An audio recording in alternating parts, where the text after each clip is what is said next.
Today we're going to talk about two different kinds of poetry, the couplet and free verse.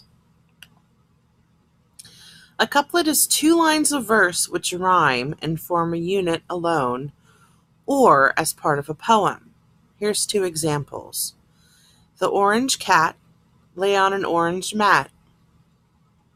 Or, a tree grows strong and tall, it makes me feel small. As you can see, it's two lines, and cat and mat rhyme.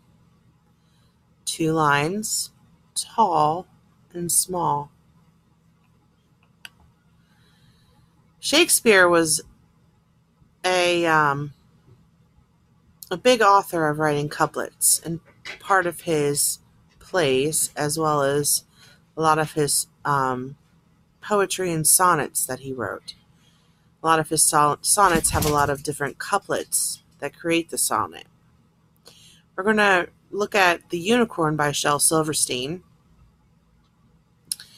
It begins, a long time ago when the earth was green, and there was more kinds of animals than you've ever seen, and they run around free while the world was being born, and the loveliest of all was the unicorn. So here's two couplets. A long time ago when the earth was green, and there was more kinds of animals than you'd ever seen. Seen and green.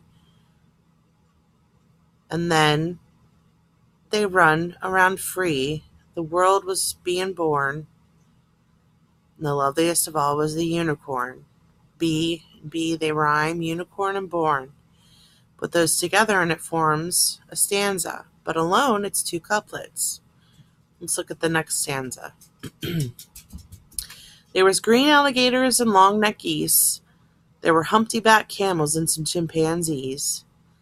There was cats and rats and elephants, but sure as you're born, the loveliest of all was the unicorn. Geese and chimpanzees don't really rhyme, but born and unicorn definitely do. So here, Mr. Silverstein is using couplets as well as a little bit of free verse. Free verse is a poem that doesn't follow rules. Creation is completely in the hands of the author. Rhyming, syllable count, punctuation, number of lines, number of stanzas, and line formation is done however the author wants to do it in order to convey the idea they're trying to get across. There's no right or wrong way to create a free verse poem.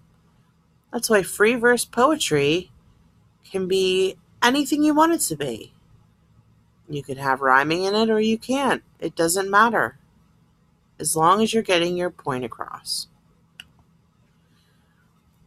Here's a free verse poem by our friend Shel Silverstein.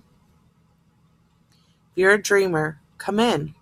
If you're a dreamer, a wisher, a liar, a hoper, a prayer, a magic bean buyer, if you're a pretender, come sit by my fire, for we have some flax golden tales to spin.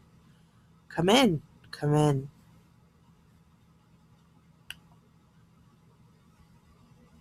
So we're going to look at some more couplets, look at some more free verse, and then we're going to try our hand at writing our own poetry, any kind you want.